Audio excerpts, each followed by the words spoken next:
This is absolutely destroying my bookshelves. Yay! Hey y'all, my name is Evelyn and welcome back to my channel, Here There Be Magic, where I talk about the magic of all things storytelling. I've been saying for like literally years that I wanted to do a master list of LGBT plus rep books for y'all, and I never do because it's just a lot of work. Trying to compile everything and get all those descriptions in, and it would be like a hell of a long video.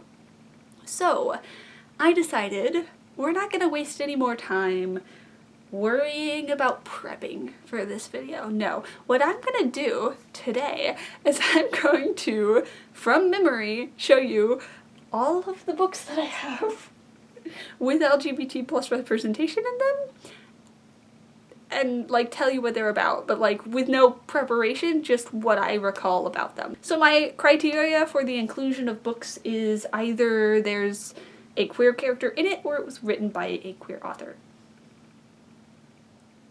These are parameters that I just made up like right this second. So let's get started.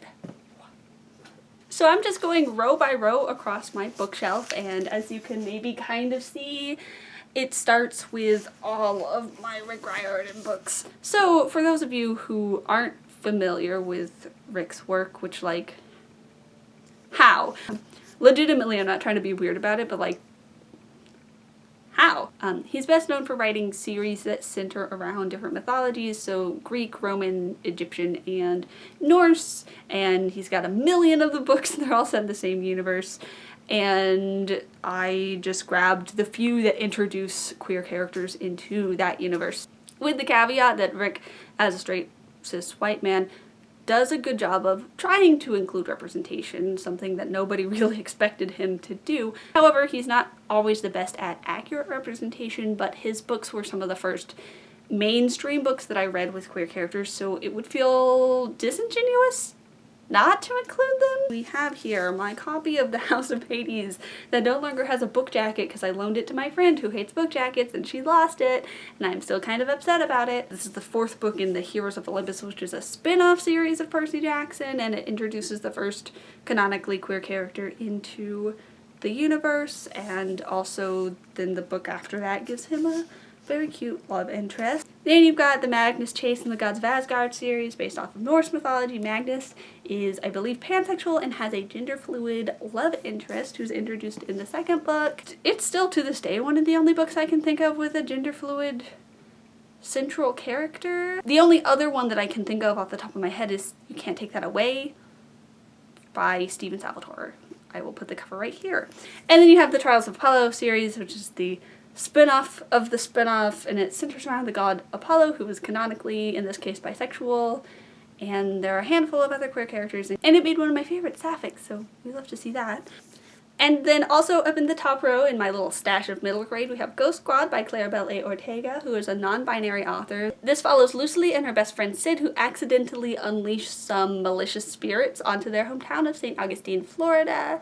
This book is so fun and magical, and at the heart it's a story about family. Lucy is able to communicate with the spirits of her dead ancestors, and her family is from the Dominican Republic, so they speak a lot of Spanish on the page, which is really awesome. Next we have this adorable graphic novel, The Tea Dragon Society. It centers around this girl who finds a lost tea dragon in the market and takes it back to its owners, and they end up teaching her how to care for it, and she becomes like a member of the Tea Dragon Society and discovers this like very cozy kind of secret world within her own magical world. And the two tea shop owners are this gay couple who used to go on adventures together, and now they own this shop, and they're very adorable, and they're kind of like her mentors. This is the first in a series of graphic novels that are all super soft and very queer, and it's great. And we have The Priory of the Orange Tree by Samantha Shannon. This giant book is like 5 shorter fantasy novels in one. It's set in a world where fire-based dragons were once banished, but the truth of how that happened has kind of been warped over time, and now they're coming back. It follows the lives of these humans who are all independently working toward the same goal, which is keep the dragons from destroying the world. And one of the main characters is this acolyte from the Priory of the Orange Tree, who has been posted inside this queendom in order to make sure that the queen is safe, and she enters into this kind of romantic relationship with the queen. Whoop. It's so heavy. I almost just dropped it on my foot and I would have lost my foot. Next we have the Reader Trilogy by Tracy, which is set in a world where the written word is just not like a thing that commonly exists among the people. Our main character, Scythia, discovers that she is in possession of a book, and this book is very special because it tells the stories of everything that's ever happened, past, present, and future. And so we get to see some stories from the book of these different people who are like important in the fate of the world that we're exploring. Over the course of the whole series, what starts as these very separate, disparate stories actually comes together into this like larger tapestry of story, and one of the pieces of that tapestry is actually this very tragic love story between these two men. Then we have Sorcery of Thorns by Margaret Rodgerson, which is set in a world where magic is stored in living books called grimoires. Our main character, Elizabeth, is actually raised in this great magical library where the grimoires are stored, and when one is damaged and turns into this monster that results in some deaths, she is blamed. This sorcerer named Nathaniel Thorne is assigned to bring her to the capital where she will face trial. Despite the fact that she's been told all sorcerers are untrustworthy, she can't help but be drawn to Nathaniel, and he kind of seems like the only person in the capital who actually cares about finding out the truth and helping her. Nathaniel is bisexual, which is pretty cool because it seems like whenever there's a queer character in a male-female relationship, it's usually the girl. At least that's the case in a majority of the things that I've read, so this kind of shakes that up a little bit. This book just has such a strong fairy tale feel, and I love it so much. Okay, I'm realizing this might have been more of a task than I realized. Next up we have My Calamity Jane by Cynthia Han, Brody, Ashton, and Jody Meadows. This is the third book in their Jane's series, which explores the true stories behind Janes from both history and literature. This is, of course, the story of Calamity Jane, who, along with her friends Frank Butler and Annie Oakley, is part of a secret guru hunting team. Guru is just a fancy, I believe, French word for werewolf. And when a hunt goes south and Jane gets bit, she heads off on her own to Deadwood because there's a rumor that there's a cure there. But that rumor may not be all it's chalked up to be. This book takes on Wild West tropes and the way that American folklore turns regular people into legends, with the same sarcastic humor that made me fall in love with the first two books in the series. And it's the first book in the series to have one of the two main relationships be sapphic, which was unexpected and really cool. Next we have The Gilded Wolves by Chakshi. This is a historical fantasy set in the Gilded era in Paris, France. It follows a hotelier slash treasure hunter named Severin and the group of magical misfits he uses to pull off heists. This book is told through so many different points of view, and I adore each of the characters for different reasons and relate to them for different reasons. One of those characters is a bisexual Filipino historian named Enrique. I love him very much, but he's found himself in quite a romantic entanglement. Next we have The Mirror Season by Anna Marie McLemore. This book combines magical realism with elements of Hans Christian Andersen's The Snow Queen. It follows two teens, Graciela and Locke, who were sexually assaulted at the same party, but only Graciela remembers exactly what happened. Not only is Graciela pansexual, but she also has magical powers connected to Pandulce. Next we have The Dreamer Trilogy, and by extension The Raven Cycle by Maggie Stiefvater.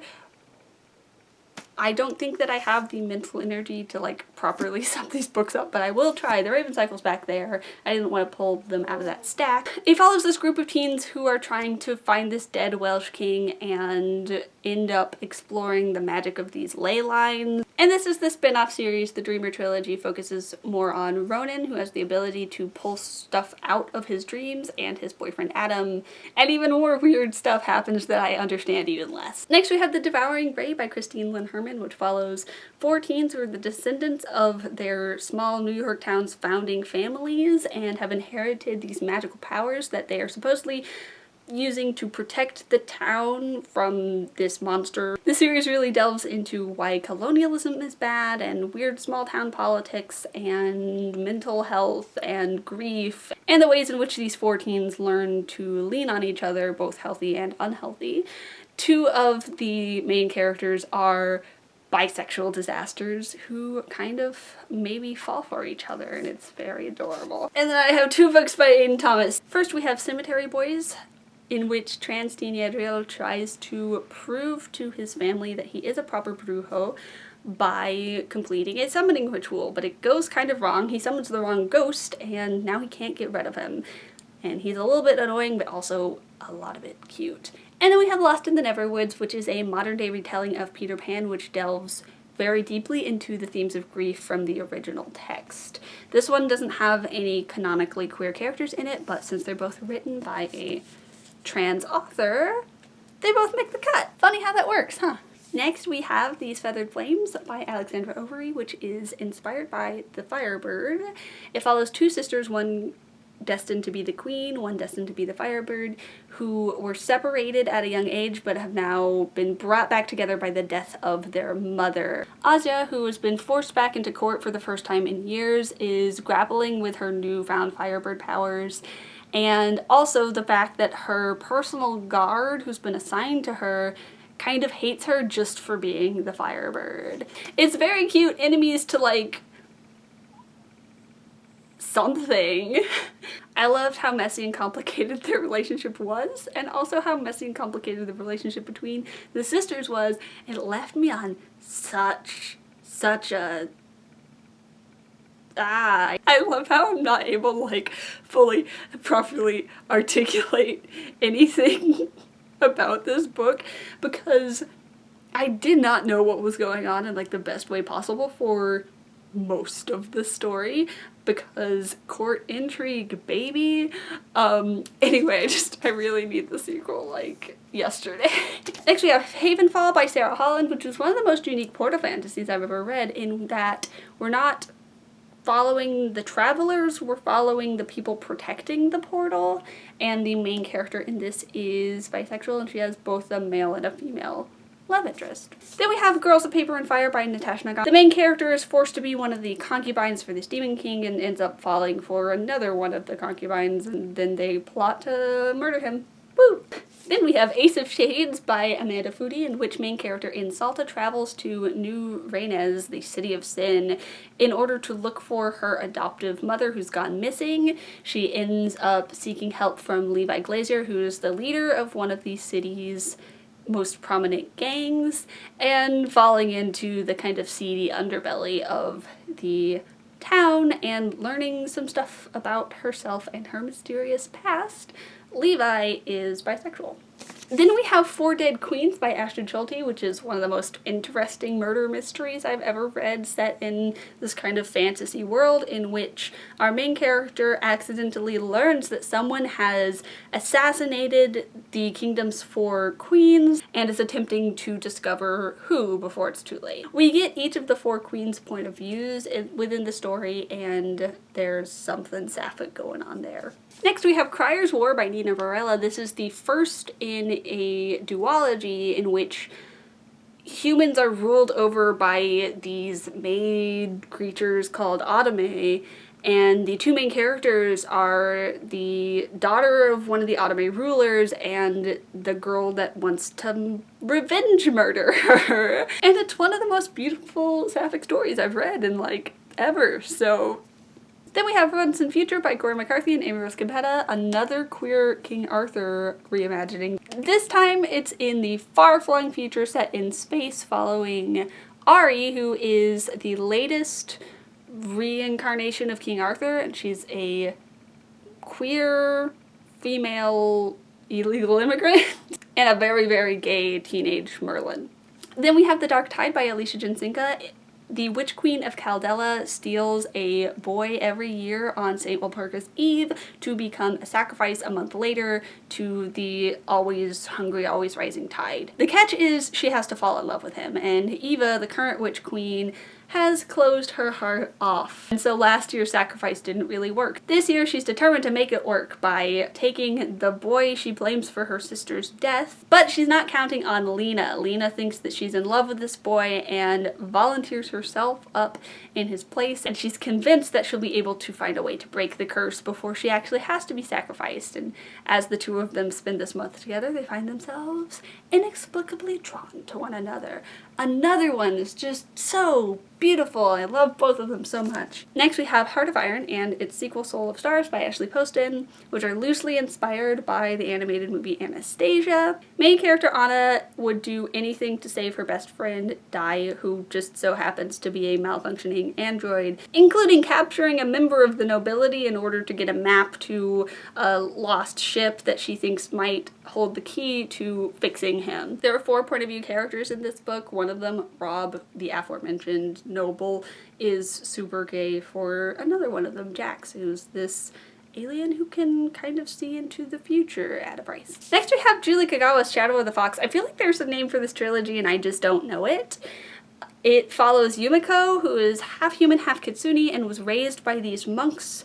And then one day all the monks get murdered by a demon, leaving her the sole protector of 1/3 of the dragon scroll, which someone could use to summon this dragon and get a wish, and lots of bad people want it, including Kage Tatsumi, who's the Shadow Clan's infamous demon slayer, who she probably should not trust, but tricks into helping her get where she's going. Along the way, the two of them make some allies, and 2 of those allies turn out to be pretty gay for each other, so that's fun. Next we have I Hope You Get This Message by Faranaz Rishi, which follows 3 teens at the end of the world. Aliens have announced that they're about to destroy the planet, everyone's going crazy, and these 3 all have something they're trying to do. And one of them, Jesse, as pictured here, is gay.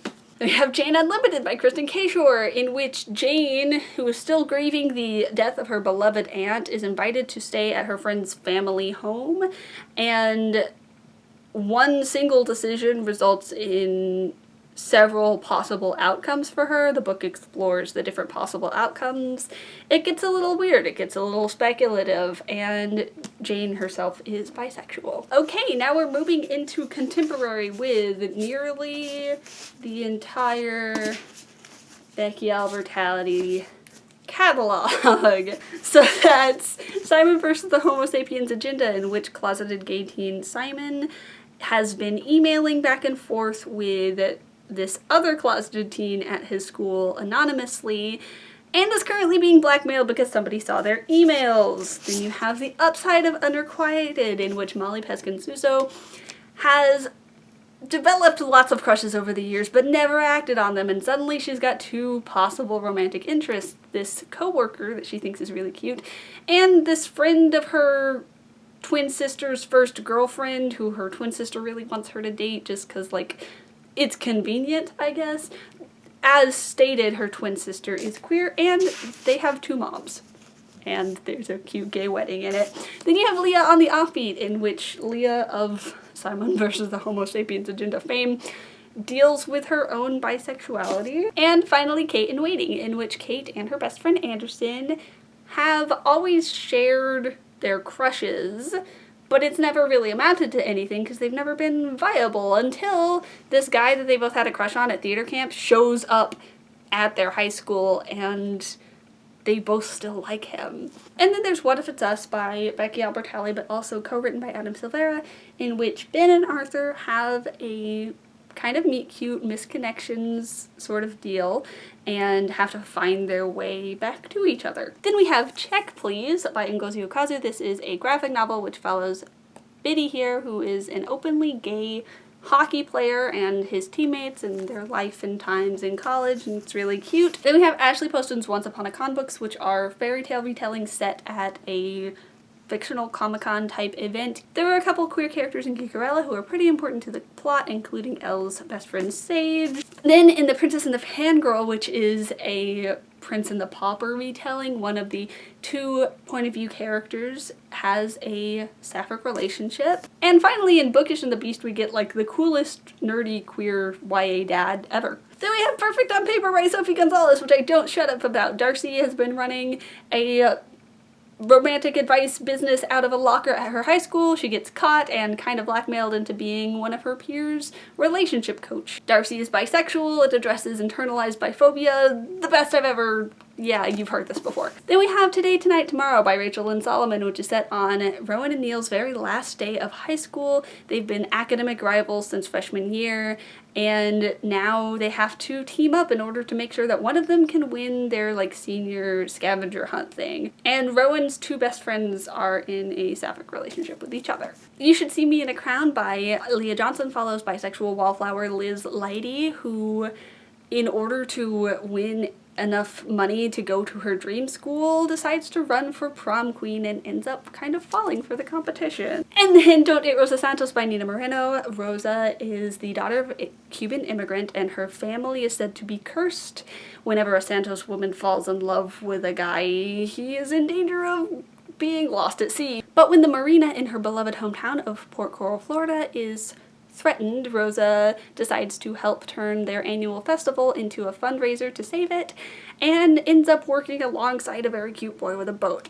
Rosa is bisexual. Okay, I thought I was done, but then I remembered I have a bunch of physical arcs, and a bunch of them are queer. So, The Summer of Jordi Perez and the Best Burger in Los Angeles by Amy Spalding. This follows plus-size fashion blogger Addie, who gets a very coveted internship at her favorite boutique over the summer, and then finds out that there's only one job opening in the fall and has to compete against Jordi Perez in order to get it, but ends up falling for the competition. Each of Us a Desert by Marco Shiro follows Sochi, who is a cuentista. She takes the stories of her village and sends them back up to the sun god that they all worship, finds out that her powers aren't necessarily exactly what she's been told that they are, and goes on this journey to find the truth alongside Emilia, who is her love interest. Next, we've got That Inevitable Victorian Thing by E.K. Johnston, which is set in this kind of alternate history, future sci-fi version of the Victorian Empire, in which DNA testing is like their religion now. It's been a second since I've read this. Basically, when you come of age, you can get this list of like your best DNA matches for like a marriage, right? And the main character goes to get hers and finds out that she's listed, like her DNA says that she's a guy because she's intersex.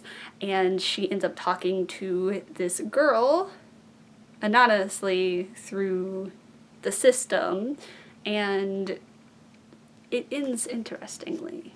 Not in a way I expected. Then we have I Wish You All the Best by Mason Deaver, which follows non-binary teen Benjamin DeBacker, who comes out to their parents and then gets kicked out of their house and has to move in with their estranged older sister. Miss Meteor by Taylor K. Mejia and Anna Marie McLemore follows two former best friends who decide to team up in order to win their town's Miss Meteor pageant, but no brown girl has ever won before. So in order to succeed, they're gonna have to relearn how to work together, which means dealing with the secrets that forced them apart in the first place. Chicky's pansexuality and the fact that Lita is literally made of star stuff. Also, Lita's love interest in that one is trans, and it has one of the cutest like queer solidarity scenes of like any book ever. Then we have The Never Tilting World by Rin Chibeko, which is set on a broken planet. One half is in this constant like sun desert like landscape, and one half is slowly freezing, and it follows two princesses each trying to bring magic back to the world and kind of fix things from opposite sides of the world. One of them is sapphic and has this kind of interesting connection with one of the guards assigned to her. So there you have it. That's every book on my bookshelf that has queer rep as far as I can remember. It was more than I thought, was more than I was aware of, and did I do a great job of explaining what they're all about? You tell me. In the coming year, I am planning on doing several shorter videos organized by representation, so like here's this video that covers bisexual representation, and here's a video that covers lesbian characters, right? But for now, I just thought this would be a fun, chaotic way to break the ice, so I hope you enjoyed it. I certainly had a very fun time, although I am very out of breath right now. I think I stirred up a lot of dust pulling all these books off my shelf. If you like this video and you want to see more from my channel, remember to click that subscribe button. With that being said, my name is Evelyn. I make new videos every Magical Monday, and I'll see you real soon. Bye-bye!